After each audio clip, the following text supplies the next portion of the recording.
Well, I think if you look at it from a defensive standpoint, it wasn't very good. And we had a 13-point lead there in the second half. We had gotten the pace of play to our liking. We were doing a better job at the defensive end. And then Bass just went back-to-back threes, just three really difficult, but nice play. He's a very good player, and that made it a 4-point game. We tightened up a little bit at that point, and they made the plays that it took to win the game down the stretch. So we had held Bass in check. He's a very good player. He had 3 points at the half, had gotten in some foul trouble, comes out and gets 20 in the second half. As a team, they go 7-11 from three, and obviously you can look at our three-point percentage and see we didn't shoot the ball too well. 4 for 29, 14%. So tough to win when you shoot it that poorly. How would you evaluate Jeff Moss's play in this game? Well, he didn't shoot the ball well, but the thing I talked to the guys about today, I don't want guys to evaluate their play on how many points they score or how many shots they take or make. That's a small percentage of the game. We got to impact the game in other ways. So we're rolling with Jeffrey Moss. He's not going to go 1 for 11 anymore. I think Bryce did a great job getting him open looks, and I fully expect Jeffrey to bounce back. He'll be fine. He's an outstanding shooter. He puts in more time than anyone in America. We'll get him going, and I want him to play with all the confidence in the world. If you tell me he gets 11 open threes a game, I'd be very happy. It seemed like in this game, the guys, especially some of the younger ones, showed glimpses of what their talent is, but then there was other times when they showed their youth and inexperience. Did you see that throughout the game? Oh, we definitely saw both. I think you see the performances of Bryce Jones and G and DeMarcus, especially at the offensive end. Those three guys played very well. You saw the inexperience at the defensive end of the floor, and we wanted to come in and see where our man-to-man defense was at, and see how we would adjust with the new rules. And obviously, it was a disappointing performance at that end of the floor. So we know the areas we got to make corrections and get back on the practice court tomorrow to start getting better at the defensive end. It's an exhibition game, so it doesn't count. But how much do you look into it? Of the performance tonight going forward and trying to correct that heading into the first game? Well, the problem's not losing the exhibition game. The problem's if we don't learn anything from it. If we don't get better tomorrow at practice, if we put our heads down and pout and feel sorry for ourselves on the way back to the dorms tonight, we'll definitely have plenty of film to study to get better, and we'll hit that practice floor tomorrow and really lock in at the defensive end of the floor. Offensively, I think, I played guard, and so I think sometimes you can overanalyze and overcoach the three-point shooting. I think we'll see when we watch the film. There were some opportunities to drive the basketball, and we didn't do it. And I want our guys to shoot the ball from three with a lot of confidence.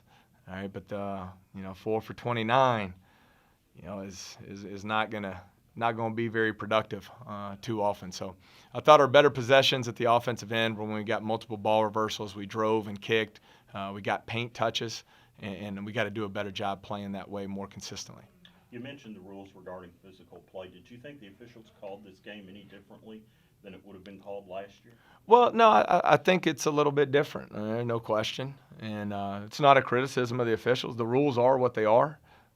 That's what college basketball is deemed the way the game's going to be played from now on. It's our responsibility to adjust to it, both as coaches and players. Any contact out on the floor is going to be a whistle, and it's the referee's jobs to call it. So we got to make some adjustments there and be smarter defending because, you see we put them on the line 25 times, and they shot at 84%. And tough to win when you're giving them that many free points. The last 2 years, it seems to be an annual exhibition match between you and Freed Hardeman. The last 2 years in the first half, still pretty close, but somehow you guys would find a way to blow it open in the second half, win by 20, 25, 30 points. How much would you attribute Freed Hardeman and what they were able to do tonight to Coach Jason Shelton in his 11th year as a basketball coach? Do you know much about him? Oh, for sure. There's a reason we play Freed Hardeman in the exhibition game, and it's because they're extremely well coached. They have very good players. They're disciplined. They run very good motion offense, so they test and expose your defensive deficiencies. I didn't want to play an exhibition game where we'd win by 50 points. That doesn't help us. But he does an outstanding job. I mean, they're a top 10 program in NAIA for a reason. And, they outcoached us and outplayed us tonight. And that's the bottom line. And they deserve a lot of credit. The Bass, who I believe he sat out last season. But, you talked about pulling away at a point the last couple years. And we were right there to do it, 13-point game. And, bang, Bass 9-0 run by himself over about 30 seconds. And made it right back and got it into a tight ball game. And, they did a good job with their zone. I felt like we were still able to get into the creases of it the way we would want to attack a zone. We just didn't knock down some of those shots.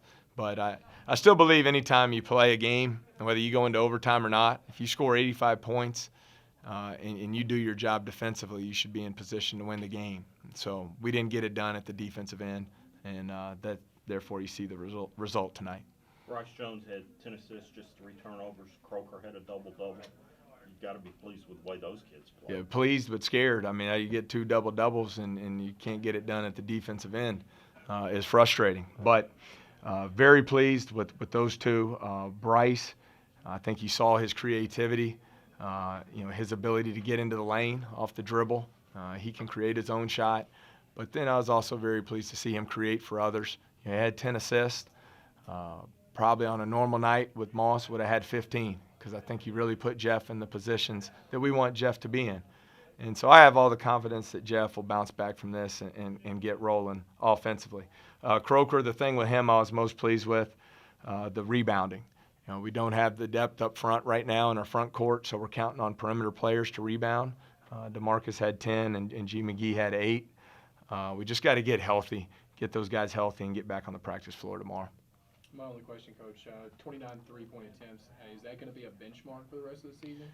Do we think we're going to take that many shots from behind the arc? Well, it should be a strength of ours, just in evaluating our players, and I believe in that evaluation, that we have very good 3-point shooters. I touched on Jeffrey Moss, 1 for 11. I want him taking those open threes. Our guys did their job. They got in the paint and drew help, made the open pass to him for open threes. He's going to knock those down.